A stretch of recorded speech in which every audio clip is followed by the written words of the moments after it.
ਖੁਸਰੇ ਨੇ truck driver ਦੀ ਜ਼ਿੰਦਗੀ ਤਬਾਹ ਕਰ ਦਿੱਤੀ। ਮਜ਼ੇ ਵੀ ਤੇ ਉਹਨੇ ਹੀ ਲਏ ਸੀ। ਉਸ ਟਾਈਮ ਤੇ ਨਹੀਂ ਸੋਚਿਆ ਕਿ ਮੈਂ ਗਲਤ ਪਿਆ ਕਰਨਾ। ਉਸ ਟਾਈਮ ਤੇ ਆਂਦਾ ਜਾਣ ਦਿਓ, ਜੋ ਹੋਵੇਗੀ ਦੇਖੀ ਜਾਏਗੀ। ਸਸਤਿਆਂ 'ਚ ਲੱਭਦਾ ਪਿਆ ਤੇ ਮੌਜ ਕਰ ਲਓ। ਕਹਿੰਦਾ ਪਹਿਲਾਂ ਮੈਂ ਇਸੇ ਟਰੱਕ ਦਾ ਲਾਇਸੈਂਸ ਕਰਨਾ ਸੀ, ਮੈਂ ਬੜੀ ਮਿਹਨਤ ਕੀਤੀ। ਕਹਿੰਦਾ ਬੜੀ ਮੁਸ਼ਕਲਾਂ ਨਾਲ ਮੈਂ ਟਰੱਕ ਦਾ ਲਾਇਸੈਂਸ ਕੀਤਾ ਸੀ। ਹਾਲਾਂਕਿ ਹੋਰ ਵੀ ਨੌਕਰੀਆਂ ਮੈਨੂੰ ਲੱਭਦੀਆਂ ਸੀ, ਲੇਕਿਨ ਮੈਂ ਸੋਚਿਆ ਸੀ ਇੱਕ ਵਾਰੀ ਮੈਂ ਟਰੱਕ ਦਾ ਲਾਇਸੈਂਸ ਕਰ ਲਿਆ ਤੇ ਜੋਬ ਵੀ ਉਹ ਕਰਨੀ ਹੈ ਜਿਹੜਾ ਦੂਸਰੇ ਮੁਲਕਾਂ 'ਚ ਸਮਾਨ ਲੈ ਕੇ ਜਾਂਦੇ ਨੇ। ਬੀਬੀ ਮੈਨੂੰ ਆਖਦੀ ਰਹੀ ਕੋਈ ਹੋਰ ਕੰਮ ਕਰ ਲਓ, ਸਾਨੂੰ ਨਹੀਂ ਇਹ ਗਵਾਰਾ ਕਿ ਤੁਸੀਂ ਦੂਸਰੇ ਮੁਲਕਾਂ ਜਾਓ ਤੇ ਅਸੀਂ ਪਿੱਛੋਂ ਇਕੱਲੇ ਰਹੀਏ। ਕਹਿੰਦਾ ਮੈਂ ਕਿਹਾ ਕੋਈ ਮਸਲਾ ਨਹੀਂ, ਪੈਸੇ ਠੀਕ ਲੱਭਦੇ ਨੇ। 3500 4000 ਯੂਰੋ ਬੰਦੇ ਕਮਾਉਂਦੇ ਨੇ ਪਏ ਤੇ ਸਾਨੂੰ ਕਿਹੜਾ ਮਾੜਾ ਰਾਹ ਜਿਹੜਾ 7 ਘੰਟੇ ਮੈਂ ਰੁਕਣਾ ਹੁੰਦਾ। ਉਸ ਤੋਂ ਬਾਅਦ ਫਿਰ ਦੁਬਾਰਾ ਜਿਹੜਾ ਮੈਂ ਡਿਊਟੀ ਕਰਨੀ ਹੁੰਦੀ ਹੈ 7 ਘੰਟਿਆਂ ਬਾਅਦ। ਨਾਲੇ ਇੱਥੇ ਰਹਿ ਕੇ ਇੰਨੇ ਪੈਸੇ ਨਹੀਂ ਕਮਾਣ ਹੋ ਸਕਦੇ, ਇਸ ਵਾਸਤੇ ਜਿਹੜਾ ਮੈਂ ਇਹ ਹੀ ਕੰਮ ਕਰਨਾ ਹੈ। ਕਹਿੰਦਾ ਮੈਂ ਉਹਨੂੰ ਰਾਜ਼ੀ ਕਰ ਲਿਆ ਸੀ ਤੇ ਮੇਰੀ ਆਪਣੀ ਦਿਲੀ ਖੁਆਇਸ਼ ਹੈ ਕਿ ਮੈਂ ਟਰੱਕ ਚਲਾਵਾਂ। ਲੇਕਿਨ ਕਹਿੰਦਾ ਜਿਸ ਵੇਲੇ ਮੈਂ ਟਰੱਕ ਵਾਸਤੇ ਜੋਬ ਅਪਲਾਈ ਕੀਤੀ ਤੇ ਬੜਾ ਮੈਨੂੰ ਟਾਈਮ ਲੱਗ ਗਿਆ। ਮੈਨੂੰ ਬੜੇ ਹੀ ਆਖੂ ਨੇ ਕਿ ਕੋਈ ਹੋਰ ਕੰਮ ਕਰ ਲੈ। ਮੈਂ ਕਿਹਾ ਨਹੀਂ, ਕੰਮ ਕਰਨਾ ਤੇ ਇਹ ਹੀ ਕਰਨਾ ਹੈ। ਸਾਰਾ ਯੂਰਪ ਫਿਰਨਾ, ਨਾਲੇ 7 ਘੰਟੇ ਡਿਊਟੀ ਕਰਕੇ 7 ਘੰਟੇ ਤੁਸੀਂ ਰੈਸਟ ਕਰੋ, ਸੋਵੋ, ਜੋ ਮਰਜ਼ੀ ਕਰੋ, ਕੋਈ ਮਸਲਾ ਨਹੀਂ ਹੈ। ਤਨਖਾਹ ਤੁਹਾਨੂੰ ਡਬਲ ਲੱਭਦੀ ਹੈ। ਕਹਿੰਦਾ ਇਸ ਵਾਸਤੇ ਜਿਹੜਾ ਮੈਂ ਅਪਲਾਈ ਕੀਤੇ ਅਸੀਂ ਤੇ ਕਹਿੰਦਾ ਪੂਰੇ 1 ਸਾਲ ਬਾਅਦ ਮੈਨੂੰ ਈਮੇਲ ਆਈ ਕਿ ਇੱਥੇ ਆ, ਸਾਡੇ ਕੋਲ ਆ ਕੇ ਮੀਟ ਕਰ। ਕਹਿੰਦਾ ਮੈਂ ਜਿਸ ਵੇਲੇ ਉੱਥੇ ਗਿਆ ਜਾ ਕੇ ਉਹਨਾਂ ਨਾਲ ਮੀਟਿੰਗ ਕੀਤੀ ਹੈ।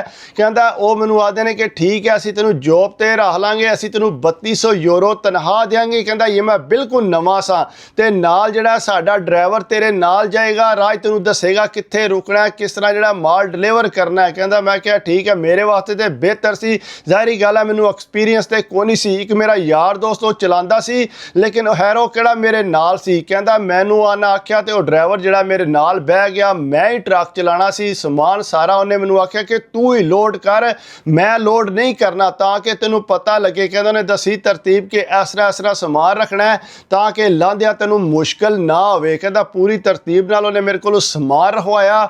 ਉਸ ਤੋਂ ਬਾਅਦ ਕਹਿੰਦਾ ਮੈਂ ਹੀ ਟਰੱਕ ਚਲਾਇਆ ਤੇ ਕਹਿੰਦਾ ਆਰਾਮ ਨਾਲ ਲੈ ਕੇ ਡਰਿੰਕ ਬਹਿ ਗਿਆ। ਕਹਿੰਦਾ ਉਹ ਪੀਂਦਾ ਸੀ ਪਿਆ ਸ਼ਰਾਬ, ਉਹ ਡੱਬੇ ਉਹਨੇ ਰੱਖੇ ਸੀ, ਬਾਰ-ਬਾਰ ਪੀਂਦਾ ਸੀ, ਨਾਲੇ ਗੱਪਾਂ ਲਾਉਂਦਾ ਸੀ ਮੇਰੇ ਨਾਲ ਤੇ ਪੂਰਾ ਇੰਜੋਏ ਕਰ ਰਿਹਾ ਸੀ। ਜ਼ਾਹਿਰੀ ਗੱਲ ਹੈ ਮਾਲਕਾਂ ਨੇ ਉਹਨੂੰ ਵਿਹਲਾ ਛੱਡਿਆ ਸੀ, ਹਾਲੀ ਮੇਰੇ ਨਾਲ ਇਸ ਵਜ੍ਹਾ ਤੋਂ ਟੋਰਿਆ ਸੀ ਕਿ ਇਹ ਜਿਹੜਾ ਸਿਰਫ ਇਹਨੂੰ ਦੱਸੇ ਕਿ ਕਿੱਧਰ ਜਾਣਾ ਹੈ। ਕਹਿੰਦਾ ਮੈਂ ਉਹਦੇ ਨਾਲ ਜਾਂਦਾ ਰਿਹਾ ਤੇ ਰਾਹ 'ਚ ਕਲੱਬ ਆਉਂਦੇ ਨੇ ਤੇ ਕਲੱਬ 'ਚ ਕਿ ਮੈਨੂੰ ਕਹਿੰਦਾ ਇੱਥੇ ਨਾਲ ਜਿਹੜਾ ਪਾਰਕਿੰਗ ਲਾ ਦੇ। ਕਹਿੰਦਾ ਮੈਂ ਪਾਰਕਿੰਗ ਲਾਇਆ ਤੇ ਮੈਨੂੰ ਕਹਿੰਦਾ ਆ ਜਾ ਅੰਦਰ। ਕਹਿੰਦਾ ਮੇਰੀ ਵੀ ਟਿਕਟ ਉਹਨੇ ਹੀ ਦਿੱਤੀ, 10-10 ਯੂਰੋ ਟਿਕਟ ਹੀ। ਕਹਿੰਦਾ ਸਾਨੂੰ ਅੰਦਰ ਲੈ ਗਿਆ। ਕਹਿੰਦਾ ਜਿਸ ਵੇਲੇ ਅੰਦਰ ਗਏ ਆ ਜਾ ਕੇ ਉਹਨੇ ਫੇਰ ਸ਼ਰਾਬ ਫੜ ਲਈ ਤੇ ਮੈਨੂੰ ਕਹਿੰਦਾ ਆ ਜਾ ਹੁਣ 7 ਘੰਟੇ ਰੈਸਟ ਕਰਨੀ ਹੈ, ਤੂੰ ਵੀ ਡਰਿੰਕ ਸ਼ਿਕ ਲੈ ਲੈ। ਕਹਿੰਦਾ ਮੈਂ ਕਿਹਾ ਨਹੀਂ, ਮੈਂ ਨਹੀਂ ਡਰਿੰਕ ਲੈਣੀ। ਕਹਿੰਦਾ ਮੈਂ ਉੱਥੇ ਬਹਿ ਰਿਹਾ ਇੱਕ ਕੋਕੋ ਕੋਲਾ ਲੈ ਕੇ, ਲੇਕਿਨ ਕਹਿੰਦਾ ਮੈਨੂੰ ਆਂਦਾ ਕਿ ਮੈਂ 1 ਮਿੰਟ ਚੱਲਾਂ। ਕਹਿੰਦਾ ਕੁੜੀਆਂ ਹੀ ਕੁੜੀਆਂ ਸੀ ਅੰਦਰ, ਬੇਸ਼ੁਮਾਰ ਹੀ ਕਲੱਬ 'ਚ ਕੁੜੀਆਂ ਸੀ, ਵਾਰੀਓ ਵਾਰੀ ਮੇਰੇ ਕੋਲ ਆਉਂਦੀਆਂ ਸੀ। ਕਹਿੰਦਾ ਜ਼ਿੰਦਗੀ 'ਚ ਮੈਂ ਕਦੇ ਨਹੀਂ ਸੀ ਗਿਆ ਅੰਦਰ ਤੇ ਉਹ ਜਿਹੜਾ ਇੱਕ ਨੂੰ ਲੈ ਕੇ ਤੇ ਟੁਰ ਗਿਆ ਅੰਦਰ। ਕਹਿੰਦਾ ਅੱਧੇ ਕੁ ਘੰਟੇ ਬਾਅਦ ਵਾਪਸ ਆਇਆ, ਆ ਕੇ ਮੈਨੂੰ ਆਂਦਾ ਕਿ ਜਾ ਤੂੰ ਵੀ ਲਗਾ ਜਾ, ਇੰਜੋਏ ਕਰ, ਫਿਰ ਤੂੰ ਜਿਹੜਾ ਡਰਾਈਵ ਸਹੀ ਕਰੇਗਾ। ਕਹਿੰਦਾ ਮੈਂ ਕਿਹਾ ਨਹੀਂ, ਮੈਂ ਨਹੀਂ ਕਰਨਾ, ਮੈਂ ਇੰਝ ਹੀ ਸਹੀ ਹਾਂ। ਕਹਿੰਦਾ ਬਹਰਹਾਲ ਨਾ ਉਹ ਕਰਕੇ ਉਹ ਤੁਝੇ ਬਾਹਰ ਨਿਕਲ ਆਇਆ। ਕਹਿੰਦਾ ਜਿੱਥੇ ਬਾਹਰ ਆਇਆ ਆ ਕੇ ਜਿਹੜਾ ਨਾ ਅਸੀਂ ਉੱਥੇ ਲੰਮੇ ਪੈ ਰਹੇ ਟਰੱਕ 'ਚ। ਕਹਿੰਦਾ ਲੰਮੇ ਪੈ ਗਏ। ਉਸ ਤੋਂ ਬਾਅਦ ਜਿਸ ਵੇਲੇ ਟਾਈਮ ਹੋਇਆ ਦੁਬਾਰਾ ਤੇ ਕਹਿੰਦਾ ਉਹ ਐਸੇ ਤਰ੍ਹਾਂ ਹੀ ਟੁਰ ਪਿਆ ਸਿਗਰਟ ਲਾ ਕੇ। ਕਹਿੰਦਾ ਮੈਂ ਟਰੱਕ ਚਲਾਉਣ ਲੱਗ ਪਿਆ। ਮੈਨੂੰ ਕਹਿੰਦਾ ਕਿ ਤੂੰ ਨਹੀਂ ਮਜ਼ੇ ਸ਼ਜ਼ੇ ਕਰਦਾ ਤੇ ਤੈਨੂੰ ਟਰੱਕ ਚਲਾਉਣ ਦਾ ਕੀ ਮਜ਼ਾ ਤੇ ਇਹ ਹੀ ਹੈ ਕਿ ਬੰਦਾ ਜਿਸ ਵੇਲੇ ਬਾਹਰ ਨਿਕਲਦਾ ਪੂਰਾ ਇੰਜੋਏ ਕਰੇ। ਕਹਿੰਦਾ ਮੈਂ ਕਿਹਾ ਮੈਨੂੰ ਪਤਾ, ਲੇਕਿਨ ਮੈਨੂੰ ਇਹ ਪਸੰਦ ਨਹੀਂ ਹੈ। ਬਹਰਹਾਲ ਕਹਿੰਦਾ ਅਸੀਂ ਟੁਰ ਪਏ ਉੱਥੋਂ। ਕਹਿੰਦਾ ਇਸ ਤਰ੍ਹਾਂ ਹੀ ਕਰਦਿਆਂ ਮੇਰੇ ਨਾਲ 15 ਦਿਨ ਹੋ ਗਿਆ ਤੇ ਮੈਨੂੰ ਟੋਟਲ ਪਤਾ ਲੱਗ ਗਿਆ ਸੀ। ਕਹਿੰਦਾ ਕੋਈ ਐਸਾ ਫੇਰਾ ਨਹੀਂ ਜਿਹਦੇ 'ਚ ਉਹਨੇ ਜਿਹੜਾ ਮੌਜ ਮਸਤੀ ਨਾ ਕੀਤੀ ਹੋਵੇ। ਲੇਕਿਨ ਖੈਰ ਕਹਿੰਦਾ ਜਿਸ ਵੇਲੇ 15 ਦਿਨ ਖਤਮ ਹੋ ਗਏ ਨੇ ਉਹਦੇ, ਉਸ ਤੋਂ ਬਾਅਦ ਮਾਲਕ ਨੇ ਆਖਿਆ ਕਿ ਉਹ ਆਂਦਾ ਕਿ ਤੂੰ ਬਿਲਕੁਲ ਸਹੀ ਚਲਾਨੇ, ਕੋਈ ਕਿਸੇ ਕਿਸਮ ਦਾ ਕੋਈ ਮਸਲਾ ਨਹੀਂ ਹੈ, ਇਸ ਵਾਸਤੇ ਤੂੰ ਜਿਹੜਾ ਚਲਾ ਸਕਨੇ ਕੱਲਾ। ਕਹਿੰਦਾ ਬਹਰਹਾਲ ਜਿਹੜਾ ਨਾ ਮੈਂ ਫਿਰ ਕੱਲਾ ਡਰਾਈਵ ਕਰਨ ਲੱਗ ਪਿਆ ਤੇ ਮੈਂ ਬੜਾ ਖੁਸ਼ ਹੈ ਕਿ ਮੇਰੇ ਨਾਲ ਕੋਈ ਬੰਦਾ ਨਹੀਂ ਬੈਠਿਆ। ਕਹਿੰਦਾ ਮੈਂ ਆਪਣੇ ਕਾਲ ਸ਼ਾਲ ਮਿਲਾ ਲੈਣੀ ਤੇ ਗੱਪ ਸ਼ਪ ਲਾਣੀ। ਐਸੇ ਤਰ੍ਹਾਂ ਜਿਹਾ 7 ਘੰਟੇ ਜਿਹੜਾ ਚਲਾ ਕੇ ਬਾਅਦ 'ਚ ਰੁਕ ਕੇ ਉੱਥੇ ਖਾਣਾ ਛਾਣਾ ਖਾਣਾ ਤੇ ਕਹਿੰਦਾ ਬਾਅਦ 'ਚ ਮੈਂ ਉੱਥੇ ਹੀ ਸੋ ਜਾਣਾ। ਕਹਿੰਦਾ ਬੜਾ ਮਜ਼ਾ ਆਉਂਦਾ ਸੀ। ਆਸਤਾ ਮੈਨੂੰ ਐਕਸਪੀਰੀਅੰਸ ਹੋ ਗਿਆ ਸੀ ਕਿ ਮੈਂ ਕਿੱਥੇ ਰੋਕਣਾ ਟਰੱਕ ਤੇ, ਇੰਝ ਸ਼ਹਿਰ ਜਾ ਕੇ ਮੈਂ ਫੇਰ ਟੁਰ ਕੇ ਤੇ ਮੈਂ ਆ ਜਾਂਦਾ ਸਾਂ। ਅਕਸਰ ਚੀਜ਼ਾਂ ਵੀ ਖਰੀਦ ਲੈਂਦਾ ਸਾਂ ਘਰ ਵਾਸਤੇ। ਕਹਿੰਦਾ ਇੱਕ ਦਿਨ ਮੇਰੇ ਨਾਲ ਇਸ ਤਰ੍ਹਾਂ ਹੋਇਆ ਕਿ ਮੈਂ ਜਿਸ ਵੇਲੇ ਟਰੱਕ ਲੈ ਕੇ ਉੱਥੇ ਰੁਕਿਆ, ਕਹਿੰਦਾ ਕਲੱਬ ਤੋਂ ਥੋੜਾ ਪਿੱਛੇ ਹੀ ਸਾਂ। ਮੈਨੂੰ ਪਤਾ ਸੀ ਕਿ ਇੱਥੇ ਕਲੱਬਾਂ 'ਚ ਬੰਦੇ ਜਾਂਦੇ ਨੇ ਟਰੱਕਾਂ ਵਾਲੇ ਉੱਥੇ ਖਿਲਾ ਕੇ, ਲੇਕਿਨ ਕਹਿੰਦਾ ਮੈਂ ਕਦੇ ਨਹੀਂ ਸੀ ਗਿਆ। ਕਹਿੰਦਾ ਮੈਂ ਜਿਹੜਾ ਉੱਥੇ ਪਰੇ ਹੀ ਖਲੋਤਿਆ ਟਰੱਕ ਲੈ ਕੇ ਪਾਰਕਿੰਗ, ਇਹ ਮੇਰੇ ਕੋਲ ਇੱਕ ਖੁਸਰਾ ਆ ਗਿਆ। ਕਹਿੰਦਾ ਖੁਸਰਾ ਆ ਗਿਆ, ਮੈਨੂੰ ਆ ਕੇ ਕਹਿੰਦਾ ਕਿ ਹੈ ਹੀ ਦਿਲ। ਕਹਿੰਦਾ ਮੈਂ ਕਿਹਾ ਨਹੀਂ ਮੇਰਾ ਨਹੀਂ ਦਿਲ।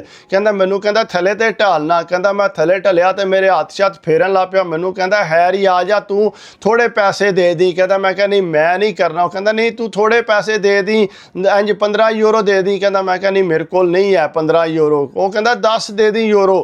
ਕਹਿੰਦਾ 10 ਯੂਰੋ ਨੇ ਆ ਕੇ ਤੇ ਮੈਂ ਜਿਹੜਾ ਨਾ ਮੇਰਾ ਦਿਲ ਜਿਹੜਾ ਨਾ ਉਹ ਡਗਮਗਾ ਗਿਆ। ਕਹਿੰਦਾ ਮੈਂ ਕਿਹਾ ਚਲੋ ਕੁਛ ਕੋਸ਼ਿਸ਼ ਕਰ ਲੈਂਦੇ ਆ। ਕਹਿੰਦਾ ਮੈਂ ਉਹਨੂੰ ਆਖਿਆ ਸਹੀ ਹੈ ਮੈਂ ਤੈਨੂੰ 10 ਯੂਰੋ ਦੇਣਾ।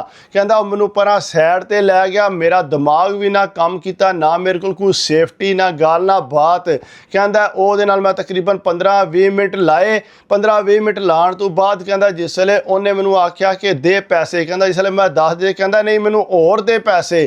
ਕਹਿੰਦਾ ਉਹਨੇ ਮੇਰੇ ਕੋਲੋਂ ਹੋਰ ਪੈਸੇ ਲੈ ਲਏ। ਕਹਿੰਦਾ ਲੇਕਿਨ ਪੈਸੇ ਤੇ ਮੈਂ ਉਹਨੂੰ ਦੇ ਦਿੱਤੇ, ਲੇਕਿਨ ਮੈਂ ਬੜਾ ਪਛਤਾਇਆ ਕਿ ਮੈਂ ਸ਼ਾਦੀशुदा ਮੈਂ ਕੀ ਕਰ ਬੈਠਾ, ਮੇਰੇ ਕੋਲ ਤੇ ਇਹ ਬੜਾ ਗਲਤ ਕੰਮ ਹੋ ਗਿਆ। ਕੁੜੀ ਹੁੰਦੀ ਫਿਰ ਵੀ ਹੋਰ ਗੱਲ ਸੀ, ਇਹ ਤੇ ਖੁਸਰਾ ਸੀ, ਲੇਕਿਨ ਉਸ ਤੋਂ ਬਾਅਦ ਸੇਫਟੀ ਵੀ ਮੇਰੇ ਕੋਲ ਕੋਈ ਨਹੀਂ ਸੀ ਹੈ। ਕਹਿੰਦਾ ਪਰ ਮੈਂ ਬਹਿ ਗਿਆ ਉਸੇ ਤਰ੍ਹਾਂ ਹੀ। ਕਹਿੰਦਾ ਕੋਈ ਨਾ ਸੋਚਿਆ, ਪਰ ਮੈਂ ਕਿਹਾ ਚਲੋ ਜੋ ਹੋ ਗਿਆ ਸੋ ਹੋ ਗਿਆ, ਆਇੰਦਾ ਤੂੰ ਨਹੀਂ ਕਰਨਾ। ਲੇਕਿਨ ਕਹਿੰਦਾ ਅੱਗੋਂ ਸਫ਼ਰ ਬਹੁਤ ਜ਼ਿਆਦਾ ਸੀ, ਜ਼ਾਹਰੀ ਗੱਲ ਹੈ ਉੱਥੇ ਜਿਹੜਾ ਕੋਈ ਕਿਸੇ ਕਿਸਮ ਦਾ ਇੰਤਜ਼ਾਮ ਨਹੀਂ ਸੀ, ਨਾ ਹੀ ਮੈਂ ਦਿਮਾਗ ਤੇ ਸੋਚਿਆ ਸੀ। ਕਹਿੰਦਾ ਜਿਵੇਂ 2-3 ਘੰਟੇ ਮੈਂ ਚਲਾਇਆ ਤੇ ਮੈਨੂੰ ਐਵੇਂ ਖਾਰਿਸ਼ ਜੀ ਹੋਣ ਲੱਗ ਪਈ। ਕਹਿੰਦਾ ਮੈਂ ਢੇਰ ਖਾਰਿਸ਼ ਕਰਾਂ, ਬਾਰ-ਬਾਰ ਖਾਰਿਸ਼ ਕਰਾਂ ਆਪਣੇ ਪੱਟਾਂ ਛਿੱਟਾਂ ਤੇ, ਲੇਕਿਨ ਕੋ ਨਾ ਸਮਝ ਆਵੇ। ਕਹਿੰਦਾ ਬਹਰਹਾਲ ਮੈਂ ਨਾ ਜੋ ਹੀ ਪਹੁੰਚਿਆ ਉੱਥੇ ਇੱਕ ਜਗ੍ਹਾ ਤੇ, ਉੱਥੇ ਰੋਕ ਕੇ ਪੈਟਰੋਲ ਪੰਪ ਤੇ ਕਹਿੰਦਾ ਮੈਂ ਫਟਾਫਟ ਗਿਆ, ਜਾ ਕੇ ਜਿਹੜਾ ਨਾ ਆਪਣੇ ਪਾਣੀ ਸ਼ਾਣੀ ਫੇਰਿਆ, ਉਸ ਤੋਂ ਬਾਅਦ ਬਾਹਰ ਨਿਕਲਿਆ। ਲੇਕਿਨ ਕਹਿੰਦਾ ਉਹ ਇਸ ਤਰ੍ਹਾਂ ਦੀ ਮੈਨੂੰ ਖਾਰਿਸ਼ ਪਈ, ਮੇਰੀ ਜਾਨ ਹੀ ਨਾ ਛੱਡੇ। ਕਹਿੰਦਾ ਮੇਰੇ ਕੋਲ ਤੇ ਚਲਾਨ ਹੀ ਕੋ ਨਾ ਹੋਵੇ, ਜਿਹੜੇ ਪੂਰੇ ਰਾਹ ਗਿਆ ਤੇ ਕਹਿੰਦਾ ਮੈਨੂੰ ਖਾਰਿਸ਼ ਹੀ ਪੈ ਗਈ। ਲੇਕਿਨ ਕਹਿੰਦਾ ਬੜੀਆਂ ਮੁਸ਼ਕਿਲਾਂ ਨਾਲ ਜਿਹੜਾ ਮੈਂ ਵਾਪਸ ਆਇਆ, ਰਾਹ 'ਚੋਂ ਕਰੀਮ ਸ਼ੀਮ ਵੀ ਲਈ, ਆਪਣੇ ਕਰੀਮ ਸ਼ੀਮ ਮਾਰੀ, ਲੇਕਿਨ ਫਿਰ ਵੀ ਜਿਹੜਾ ਕਹਿੰਦਾ ਜ਼ਰਾ ਮਾਸਾ ਮੈਨੂੰ ਆਰਾਮ ਕੋ ਨਾ ਆਇਆ।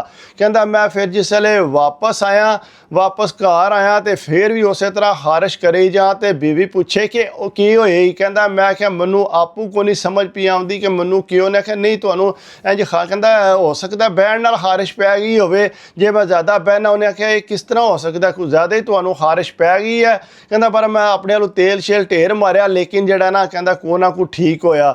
ਲੇਕਿਨ ਕਹਿੰਦਾ ਕੋਈ 5-7 ਦਿਨ ਗੁਜ਼ਰੇ ਤੇ ਮੈਨੂੰ ਆਰਾਮ ਨਹੀਂ ਸੀ ਆ ਰਿਹਾ, ਮੇਰੇ ਤੋਂ ਕੰਮ ਉੱਤੇ ਤੀ ਹੋ ਗਿਆ ਸੀ। ਮੈਨੂੰ ਕਹਿੰਦੀ ਹੈ ਚਲੋ ਡਾਕਟਰ ਕੋ ਚਲੀਏ, ਜਾ ਕੇ ਚੈੱਕ ਕਰਾਈਏ। ਕਹਿੰਦਾ ਮੈਂ ਜਿਸ ਵੇਲੇ ਡਾਕਟਰ ਕੋਲ ਗਿਆ, ਜਾ ਕੇ ਉਸ ਚੈੱਕ ਕਰਾਉਣ ਵਾਸਤੇ, ਤੇ ਡਾਕਟਰ ਨੇ ਜਿਸ ਵੇਲੇ ਮੈਨੂੰ ਆਖਿਆ ਕਿ ਜਾ ਕੇ ਭਲਾ ਆਪਣਾ ਪਿਸ਼ਾਬ ਸ਼ਾਬ ਜਿਹੜਾ ਨਾ ਉਹ ਕਰਕੇ ਆ ਤੇ ਅਸੀਂ ਟੈਸਟ ਲੈਣੇ ਆ। ਕਹਿੰਦਾ ਜਿਸ ਵੇਲੇ ਉਹਨਾਂ ਉੱਥੇ ਟੈਸਟ ਵਾਸਤੇ ਦਿੱਤਾ ਤੇ ਕਹਿੰਦਾ ਮੈਂ ਉੱਥੇ ਬੀਵੀ ਕੋਲ ਬਾਹਰ ਬੈਠੇ ਆ ਸਾਂ। ਕਹਿੰਦਾ ਮੈਂ ਕਿਹਾ ਮੈਨੂੰ ਸਮਝ ਨਹੀਂ ਆਉਂਦੀ ਕੀ ਹੋ ਗਿਆ। ਕਹਿੰਦਾ ਬੰਦੇ ਸਾਰੇ ਤੱਕਦੇ ਸੀ, ਮੈਂ ਇਸ ਤਰ੍ਹਾਂ ਖਾਰਿਸ਼ ਕਰ ਰਿਹਾ ਸਾਂ।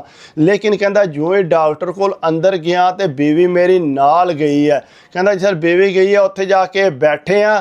ਕਹਿੰਦਾ ਬਹਿੰਦਿਆਂ ਸਾਥ ਹੀ ਡਾਕਟਰ ਨੇ ਆਖਿਆ ਅੱਛਾ ਕਿੰਨੀ ਦੇਰ ਤੂੰ ਇਹ ਪ੍ਰੋਬਲਮ ਹੀ। ਮੈਂ ਦੱਸਿਆ ਕਿ ਇਸ ਤਰ੍ਹਾਂ ਜਿਹੜਾ ਨਾ ਕਾਫੀ ਦੇਰ ਹੋ ਗਈ ਹੈ ਤੇ ਮੈਂ ਇਸ ਤਰ੍ਹਾਂ ਗੱਡੀ ਚਲਾਉਂਦਾ ਸਾ ਪਿਆ। ਕਹਿੰਦੇ ਨੇ ਆਖਿਆ ਅੱਛਾ ਚਲੋ ਸਹੀ ਹੈ। ਉਹ ਡਾਕਟਰ ਨੂੰ ਕਹਿੰਦਾ ਹੈ ਕਿ ਤੈਨੂੰ ਜਿਹੜੀ ਖਾਰਿਸ਼ ਪਈ ਹੈ ਨਾ ਇਹ ਬਹੁਤ ਜ਼ਿਆਦਾ ਹੋ ਗਈ ਹੈ, ਤੈਨੂੰ ਐਲਰਜੀ ਹੋ ਗਈ ਹੈ। ਕਹਿੰਦਾ ਮੈਂ ਕਿਹਾ ਮੈਨੂੰ ਵੀ ਇਹੀ ਲੱਗਦਾ ਐਲਰਜੀ। ਉਹਨੇ ਆਖਿਆ ਐਲਰਜੀ ਕਿਸ ਵਜ੍ਹਾ ਤੋਂ ਹੋਈ ਹੈ ਤੈਨੂੰ ਪਤਾ ਹੈ। ਉਹਨੇ ਆਖਿਆ ਨਹੀਂ। ਉਹਨੇ ਆਖਿਆ ਤੂੰ ਸੇਫਟੀ ਇਸਤੇਮਾਲ ਨਹੀਂ ਕੀਤੀ। ਉਹਨੇ ਆਖਿਆ ਇਹ ਕਿਸ ਤਰ੍ਹਾਂ। ਉਹਨੇ ਆਖਿਆ ਨਹੀਂ ਤੂੰ ਕਿਸੇ ਮੁੰਡੇ ਨਾਲ ਜਿਹੜਾ ਨਾ ਇਸ ਤਰ੍ਹਾਂ ਜਿਹੜਾ ਕੋਈ ਕੀਤਾ ਤੇ ਤਾਂ ਵਾਸਤੇ ਤੇ ਨਾਲ ਇਹ ਮਸਲਾ ਬਣ ਗਿਆ। ਕਹਿੰਦਾ ਬੀਵੀ ਮੇਰੀ ਨਾਲ ਬੈਠੀ। ਕਹਿੰਦਾ ਮੈਂ ਕਿਹਾ ਨਹੀਂ ਮੈਂ ਇਹਦਾ ਕੋਈ ਕੰਮ ਨਹੀਂ। ਉਹਨੇ ਆਖਿਆ ਨਹੀਂ ਤੂੰ ਕੀਤਾ, ਇਹ ਸਾਡੇ ਕੋਲ ਬੜੇ ਕੇਸ ਇਸ ਤਰ੍ਹਾਂ ਦੇ ਆਏ ਨੇ। ਕਹਿੰਦਾ ਉਹ ਅੱਗੋਂ ਆ ਕੇ ਮੈਂ ਕਿਹਾ ਨਹੀਂ ਇਸ ਤਰ੍ਹਾਂ ਦਾ ਮੈਂ ਕੋਈ ਨਹੀਂ ਕੀਤਾ। ਕਹਿੰਦਾ ਬੀਵੀ ਮੇਰੇ ਤੱਕ ਕੇ ਸੂਈ ਕੁੱਟ ਹੋ ਗਈ। ਕਹਿੰਦਾ ਉੱਠ ਕੇ ਤੇ ਉਸੇ ਟਾਈਮ ਟੁਰ ਗਈ। ਕਹਿੰਦਾ ਜਿਸ ਵੇਲੇ ਉੱਠ ਕੇ ਗਈ ਡਾਕਟਰ ਆਂਦਾ ਕਿ ਸੱਚ ਦੱਸ, ਮੈਂ ਤੈਨੂੰ ਕੋਈ ਲਿਖ ਕੇ ਦੇਣੀ ਹੈ ਦਵਾਈ, ਅਗਰ ਤੂੰ ਸਹੀ ਨਹੀਂ ਦੱਸੇਂਗਾ ਤੇ ਮੈਂ ਤੈਨੂੰ ਕਿਸ ਤਰ੍ਹਾਂ ਦਵਾਈ ਲਿਖ ਕੇ ਦਿਆਂਗਾ, ਕਿਉਂਕਿ 2-3 ਕਿਸਮ ਦੀ ਹੁੰਦੀਆਂ, ਨਹੀਂ ਤੇ ਤੇਰਾ ਕੰਮ ਲੰਮਾ ਹੋ ਜਾਏਗਾ। ਕਹਿੰਦਾ ਮੈਂ ਉਹਨੂੰ ਫਿਰ ਸਾਫ਼-ਸਾਫ਼ ਗੱਲ ਦੱਸੀ ਕਿ ਇਹ ਮਸਲਾ ਬਣਿਆ। ਉਹਨੇ ਆਖਿਆ ਬਿਲਕੁਲ ਤੂੰ ਜਿਹੜਾ ਨਾ ਇਹ ਗੋਲੀਆਂ ਖਾਣੀਆਂ ਨੇ, ਉਸ ਤੋਂ ਬਾਅਦ ਇਹ ਕਰੀਮ ਜਿਹੜੀ ਹੈ ਲਗਾਤਾਰ ਲਾਣੀ ਹੈ ਤੇ ਫਿਰ ਜਿਹੜਾ ਤੈਨੂੰ ਤਕਰੀਬਨ ਮਹੀਨੇ ਬਾਅਦ ਆਰਾਮ ਆਵੇਗਾ। ਮਹੀਨਾ ਪੂਰਾ ਜਿਹੜਾ ਤੂੰ ਟਰੱਕ ਨਹੀਂ ਚਲਾਣਾ। ਲੇਕਿਨ ਕਹਿੰਦਾ ਮੈਂ ਫਿਰ ਉੱਥੋਂ ਜਿਹੜਾ ਆ ਗਿਆ ਤੇ ਘਰ ਆਇਆ ਤੇ ਬੀਵੀ ਮੈਨੂੰ ਆਖੇ ਦੇ ਮੈਨੂੰ ਕਸਮ ਕਿ ਤੂੰ ਇਸ ਤਰ੍ਹਾਂ ਦਾ ਕੰਮ ਨਹੀਂ ਕੀਤਾ। ਕਹਿੰਦਾ ਮੈਂ ਕਿਹਾ ਹੁਣ ਮੈਂ ਤੈਨੂੰ ਕਸਮ ਕਿੱਥੋਂ ਦਿਆਂ, ਬਸ ਮੈਂ ਤੈਨੂੰ ਆਖਣਾ ਪਿਆ ਮੈਂ ਇਹਦਾ ਕੰਮ ਨਹੀਂ ਕੀਤਾ। ਲੇਕਿਨ ਕਹਿੰਦਾ ਬੜੀ ਮੁਸ਼ਕਿਲਾਂ ਨਾਲ ਉਹਨੂੰ ਮੈਂ ਮਨਾਇਆ। ਮੈਂ ਕਿਹਾ ਮੈਂ ਇਸ ਤਰ੍ਹਾਂ ਦਾ ਕੰਮ ਕਰ ਸਕਣਾ। ਕਹਿੰਦਾ ਮੈਂ ਤੇ ਤੋਬਾ ਕੀਤੀ, ਅਗਰ ਮੇਰਾ ਰਾਜ਼ ਖੁੱਲ ਜਾਂਦਾ ਜਾਂ ਡਾਕਟਰ ਸਾਹਮਣੇ ਮੈਂ ਉਹਨੂੰ ਦੱਸ ਹੀ ਦਿੰਦਾ। ਲੇਕਿਨ ਕਹਿੰਦਾ ਮੇਰੇ ਵਾਸਤੇ ਤਾਂ ਬੜਾ ਮਸਲਾ ਬਣਨਾ ਸੀ। ਕਹਿੰਦਾ ਜ਼ਿੰਦਗੀ ਦੀ ਬਹੁਤ ਵੱਡੀ ਜਿਹੜਾ ਮੇਰੇ ਕੋਲੋਂ ਗਲਤੀ ਹੋਈ ਸੀ, ਉਹ ਤੂੰ ਮੈਂ ਤੋਬਾ ਕੀਤੀ ਕਿ ਅੱਜ ਤੋਂ ਬਾਅਦ ਗੱਡੀ ਚਲਾਂਗਾ ਤੇ ਸਿੱਧੀ ਚਲਾਂਗਾ, ਵਰਨਾ ਇਸ ਤਰ੍ਹਾਂ ਦਾ ਕੰਮ ਨਹੀਂ ਕਰਨਾ। ਕਹਿੰਦਾ ਬਹਰਹਾਲ ਬੜੀ ਮੁਸ਼ਕਲ ਨਾਲ ਮੈਂ ਬਚਿਆ, ਪ੍ਰੋਬਲਮ ਤੇ ਮੈਨੂੰ ਹੋ ਗਈ ਸੀ, ਲੇਕਿਨ ਖੈਰ ਇਸ ਤਰ੍ਹਾਂ ਦੇ ਕੰਮ ਵੀ ਹੋ ਜਾਂਦੇ ਨੇ, ਇਹਤਿਆਤ ਕਰਨੀ ਚਾਹੀਦੀ ਹੈ।